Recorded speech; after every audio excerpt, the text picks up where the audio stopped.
ನಮಸ್ಕಾರ ಸ್ನೇಹಿತರೆ, Kannada jobs corner YouTube ಚಾನೆಲ್ಗೆ ಎಲ್ಲರಿಗೂ ಸ್ವಾಗತ. ಜಿಲ್ಲಾ ಆರೋಗ್ಯ ಮತ್ತು ಕುಟುಂಬ ಕಲ್ಯಾಣ ಇಲಾಖೆ ಗದಗ ಜಿಲ್ಲೆಯಲ್ಲಿ ವಿವಿಧ ಹುದ್ದೆಗಳ ನೇಮಕಾತಿಗೆ ಸಂಬಂಧಪಟ್ಟಂತೆ ಆನ್ಲೈನ್ ಮೂಲಕ ಅರ್ಜಿಯನ್ನು ಆಹ್ವಾನಿಸಲಾಗಿರುವಂತದ್ದು. ಇನ್ನು ಯಾವ್ಯಾವ ಹುದ್ದೆಗಳಿವೆ, ಎಷ್ಟೆಷ್ಟು ಹುದ್ದೆಗಳು ಖಾಲಿ ಇರುವಂತದ್ದು, ಏಜ್ ಲಿಮಿಟ್, ಎಜುಕೇಶನಲ್ ಕ್ವಾಲಿಫಿಕೇಶನ್ ಹಾಗೂ ಸೆಲೆಕ್ಷನ್ ಪ್ರೊಸೀಜರ್ ಬಗ್ಗೆ ಈ ಒಂದು ವಿಡಿಯೋದಲ್ಲಿ ಮುಂದೆ ನೋಡ್ತಾ ಹೋಗೋಣ. ನಮ್ಮ ಚಾನೆಲ್ ಅನ್ನು ಯಾರಾದ್ರೂ ಹೊಸದಾಗಿ ನೋಡ್ತಾ ಇದ್ರೆ ಸಬ್ಸ್ಕ್ರೈಬ್ ಮಾಡಿ ಹಾಗೂ ಪಕ್ಕದಲ್ಲೇ ಇರುವಂತಹ ಬೆಲ್ ಬಟನ್ ಅನ್ನು ಕ್ಲಿಕ್ ಮಾಡಿ. ಪಿಎಂ ಅಭಿಮ್ ಯೋಜನೆಯಡಿ ಜಿಲ್ಲಾ ಆರೋಗ್ಯ ಮತ್ತು ಕುಟುಂಬ ಕಲ್ಯಾಣ ಇಲಾಖೆಯಲ್ಲಿ ರೋಸ್ಟರ್ ಕಮ್ ಮೆರಿಟ್ ಆಧಾರದ ಮೇಲೆ 1 ವರ್ಷದ ಅವಧಿಯವರೆಗೆ ಗುತ್ತಿಗೆ ಆಧಾರದ ಮೇಲೆ ವಿವಿಧ ಹುದ್ದೆಗಳನ್ನು ಭರ್ತಿ ಮಾಡಿಕೊಳ್ಳಲಾಗುತ್ತಿದೆ. ಇನ್ನು ಯಾವ್ಯಾವ ಹುದ್ದೆಗಳು ಖಾಲಿ ಇದೆ ಅಂತ ನೋಡ್ತಾ ಹೋಗೋದಾದ್ರೆ, ಕಿರಿಯ ಪ್ರಯೋಗಶಾಲಾ ತಂತ್ರಜ್ಞ ಅಧಿಕಾರಿಗಳು ಅಥವಾ ಕಿರಿಯ ದರ್ಜೆಯ ಸಹಾಯಕ ಮತ್ತು ಶುಶ್ರೂಷಣಾಧಿಕಾರಿ ಹುದ್ದೆಗಳು ಖಾಲಿ ಇರುವಂತದ್ದು. ಇನ್ನು ಈ ಹುದ್ದೆಗಳಿಗೆ ಅರ್ಜಿ ಸಲ್ಲಿಸುವಂತಹ ಅಭ್ಯರ್ಥಿಗಳು ಎನ್ಐಸಿ ವೆಬ್ಸೈಟ್ ಮೂಲಕ ಆನ್ಲೈನ್ ಮೂಲಕ ಅರ್ಜಿಯನ್ನು ಸಲ್ಲಿಸಬಹುದಾಗಿರುವಂತದ್ದು. ಇನ್ನು ಅಭ್ಯರ್ಥಿಗಳಿಗೆ ಆನ್ಲೈನ್ ಮೂಲಕ ಅರ್ಜಿ ಸಲ್ಲಿಸಲು ಪ್ರಾರಂಭ ದಿನಾಂಕವನ್ನು ನೋಡೋದಾದ್ರೆ ಮೇ 20 ರಿಂದ ಮೇ 30 ಒಳಗೆ ಸಂಜೆ 5 ಗಂಟೆಯ ಒಳಗೆ ಅಭ್ಯರ್ಥಿಗಳು ಎನ್ಐಸಿ ವೆಬ್ಸೈಟ್ ನ ಮೂಲಕ ಆನ್ಲೈನ್ ಮೂಲಕ ಅರ್ಜಿಯನ್ನು ಸಲ್ಲಿಸಬಹುದಾಗಿರುವಂತದ್ದು. ಮತ್ತು ಅಭ್ಯರ್ಥಿಗಳು ಅರ್ಜಿಯನ್ನು ಸಲ್ಲಿಸುವಂತಹ ಸಂದರ್ಭದಲ್ಲಿ ಎಲ್ಲಾ ದಾಖಲಾತಿಗಳನ್ನು ಪಿಡಿಎಫ್ ಮಾಡಿ ಕಡ್ಡಾಯವಾಗಿ ಅಪ್ಲೋಡ್ ಮಾಡಬೇಕಾಗಿರುತ್ತದೆ.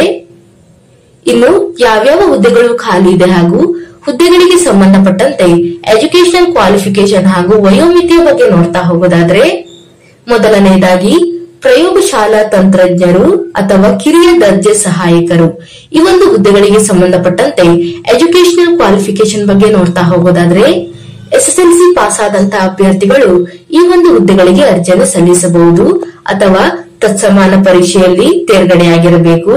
ಇದರ ಜೊತೆಗೆ ಕರ್ನಾಟಕ ರಾಜ್ಯ ಅರೆವೈದ್ಯಕೀಯ ಮಂಡಳಿಯು ನಡೆಸುವಂತಹ ಪ್ರಯೋಗಶಾಲಾ ತಂತ್ರಜ್ಞತೆಯಲ್ಲಿ 3 ವರ್ಷದ ಡಿಪ್ಲೊಮಾ ಕೋರ್ಸ್ ನಲ್ಲಿ ಉತ್ತೀರ್ಣತೆಯನ್ನ ಹೊಂದಿರಬೇಕಾಗಿರುತ್ತದೆ.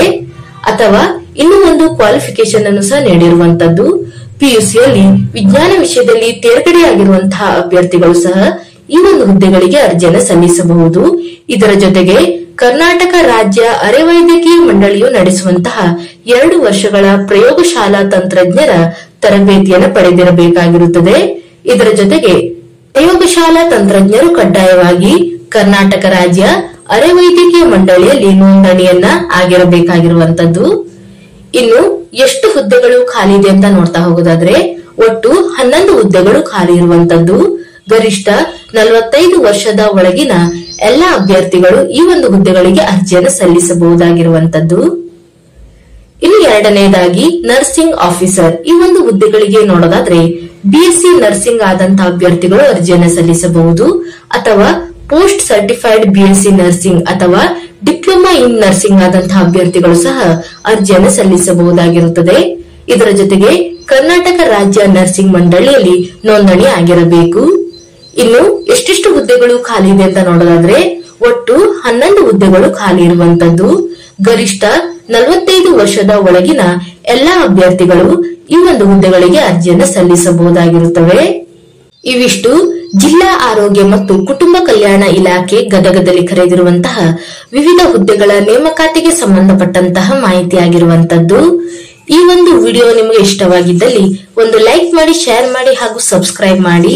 ಜೊತೆಗೆ ಪಕ್ಕದಲ್ಲೇ ಇರುವಂತಹ ಬೆಲ್ ಬಟನ್ ಅನ್ನ ಕ್ಲಿಕ್ ಮಾಡಿ.